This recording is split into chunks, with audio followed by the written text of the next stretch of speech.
Imagine a world lit only by firelight and muscle. A world where the rhythm of life was dictated by the rising and setting of the sun.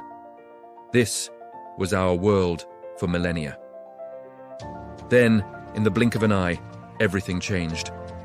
A single spark of invention ignited a revolution that would reshape society, build empires, and promise a future of unimaginable progress.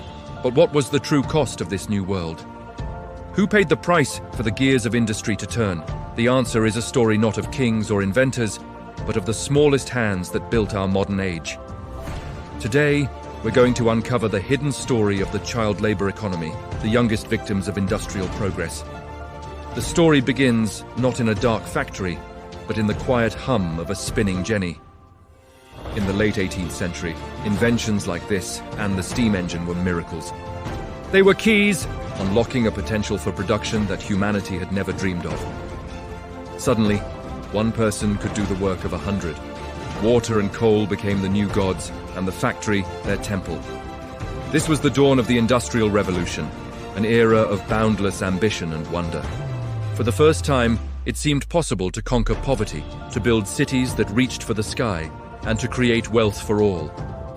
Entrepreneurs and visionaries saw a future powered by machines. They built sprawling mills and cavernous factories, monuments to human ingenuity.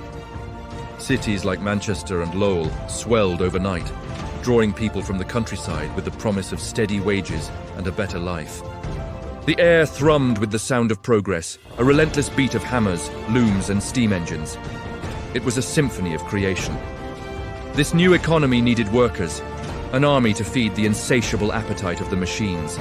And as families poured into the cities, they brought with them their most adaptable and most vulnerable resource: their children.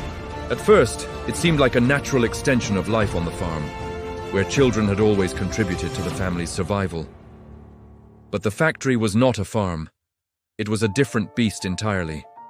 Here, the work wasn't tied to the seasons. It was tied to the relentless, unforgiving clock. The ambition that built these industrial cathedrals soon revealed a darker side. To maximize profits, owners sought the cheapest labor possible, and who could be cheaper than a child? They were small, able to crawl under machinery to fix broken threads. Their nimble fingers were perfect for the delicate work of the textile mills. And most importantly, they were compliant. This is where the dream of progress began to curdle into a nightmare. The wonder of invention gave way to the overwhelming reality of exploitation. For millions of children, childhood simply ceased to exist. Imagine being 6 years old and waking before sunrise, not for school, but for a 14-hour shift in a deafening, dust-filled factory. Picture a young boy, barely tall enough to see over the machinery, descending into the pitch-black darkness of a coal mine.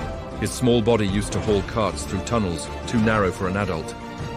Their world was a maze of roaring machines, toxic fumes, and constant danger. These weren't just jobs, they were sentences. Children were often beaten for being too slow or for falling asleep at their stations. Accidents were horrifically common. A moment of distraction could mean a lost finger, a mangled arm, or worse. The constant inhalation of cotton dust and coal dust led to debilitating lung diseases, often called white lung or black lung, which could cripple or kill them before they reached adulthood. The epic scale of industrial transformation was built on the backs of these tiny laborers. The very progress that promised a brighter future was dimming the light in the eyes of its youngest generation. The twist in this tragic story is not a sudden, heroic rescue. It was a slow, agonizing awakening of conscience. As the 19th century wore on, voices of dissent began to rise above the din of the factories.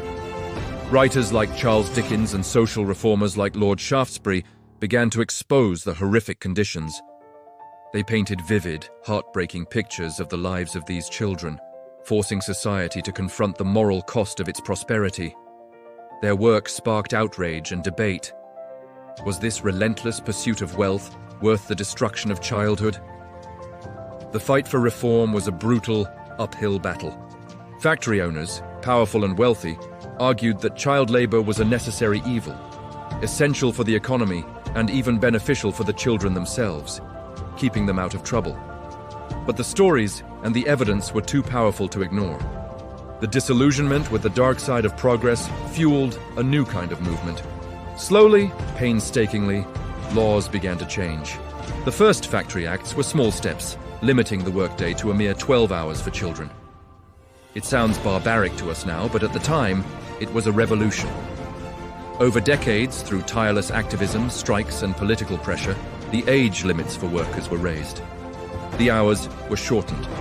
The idea that childhood should be a time for education and play, not labor, began to take root in the public consciousness.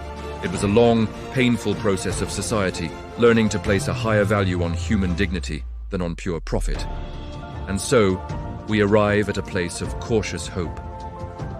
The era of widespread child labor in the West came to an end, not because the machines stopped, but because people demanded it. We look back at this history with horror, yet it holds a vital lesson for our own time. The tension between technological progress, economic growth, and human welfare is not a relic of the past. It's a question we still face today, in different forms.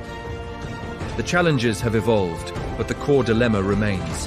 How do we embrace innovation and build a prosperous future without sacrificing our humanity? The story of the factory children is a stark reminder that progress without compassion is not progress at all. It is our duty to remember their story, not just as a tragedy, but as a testament to the long and ongoing struggle for a more just and humane world. The fight for children's rights continues globally, and understanding this history is crucial to supporting that fight today. If this story moved you, please consider sharing it.